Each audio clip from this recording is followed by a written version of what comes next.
Salut les amis, j'espère que vous allez bien, on se retrouve pour une nouvelle vidéo sur Dragon Ball et aujourd'hui QPDB, une question pour une Dragon Ball, l'émission qui vous permet de poser vos questions en commentaire. Je réponds chaque semaine à une question, ça faisait longtemps que j'avais pas fait cette émission, mais là j'ai envie de la reprendre. Deguin m'a posé une question très intéressante sur Snapchat, est-ce que Goten et Petit Trunks peuvent avoir la forme du Super Saiyan God et la forme du Super Saiyan Blue? Et avant de répondre à cette question qui est loin d'être conne, n'oubliez pas de poser toutes vos questions en commentaire. La semaine prochaine je sélectionnerai une nouvelle personne et surtout objectif 2000 likes, n'oubliez pas de partager la vidéo, c'est parti. Et avant de se pencher sur le cas de Goten et Trunks, on va tout simplement se refaire la biographie du Super Saiyan God, son origine, le Super Saiyan God original versus les Saiyans maléfiques. Le tout premier Super Saiyan God, Yamoshi, apparaît dans l'histoire dans le but d'apporter la paix sur la planète Vegeta, mais il finira par échouer en raison du délai du Super Saiyan God. Dans le manga Dragon Ball Minus, il est révélé que le Super Saiyan God est l'une des raisons qui a poussé Freezer à exterminer les Saiyans. 39 ans avant les événements de Battle of God, donc en 739, le poisson oracle révèle à Beerus que dans 39 ans,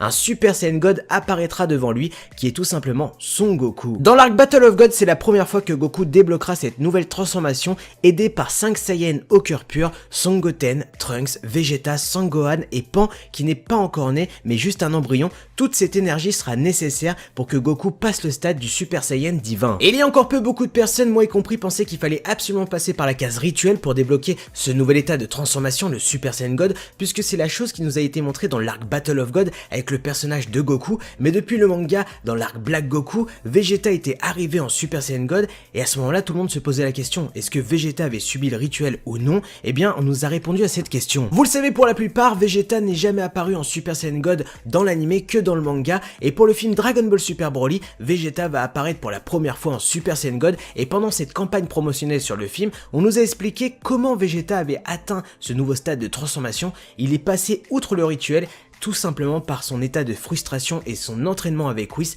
il a tout simplement développé son ki divin, ce qui lui a permis de passer le cap du Super Saiyan God puis du Super Saiyan Blue. Donc maintenant on le sait, il y a deux solutions pour atteindre le stade du Super Saiyan God pour un Saiyan, soit le rituel du Super Saiyan God ou alors un entraînement acharné avec quelqu'un qui peut l'initier au ki divin, un ange, un dieu de la destruction, et j'ai envie de dire, eh bien dans les deux solutions, Goten et Trunks sont éligibles. Pourquoi? Parce que Goten et Trunks, d'une part, ont déjà permis à Goku d'éveiller le Super Saiyan God en faisant le rituel, ce qui prouve que même si c'est des hybrides Saiyan, eh bien cette partie Saiyan qu'ils ont eux peuvent débloquer le stade du Super Saiyan God ou alors tout simplement subir un entraînement avec Whis. Après, même si pour moi Goten et Trunks sont totalement éligibles et pourraient se transformer à 100% en Super Saiyan God et en Super Saiyan Blue, peut-être qu'on peut se mettre une réserve en disant que vu que c'est des hybrides Saiyan, ils éveilleraient que partiellement le Super Saiyan God. Honnêtement, je vois pas pourquoi, mais voilà, c'est pour les plus réticents d'entre vous, parce que depuis le début de Dragon Ball Z, que ce soit Gohan, Goten ou Trunks, ils ont toujours eu les mêmes stades de transformation que leurs parents qui sont de purs Saiyans,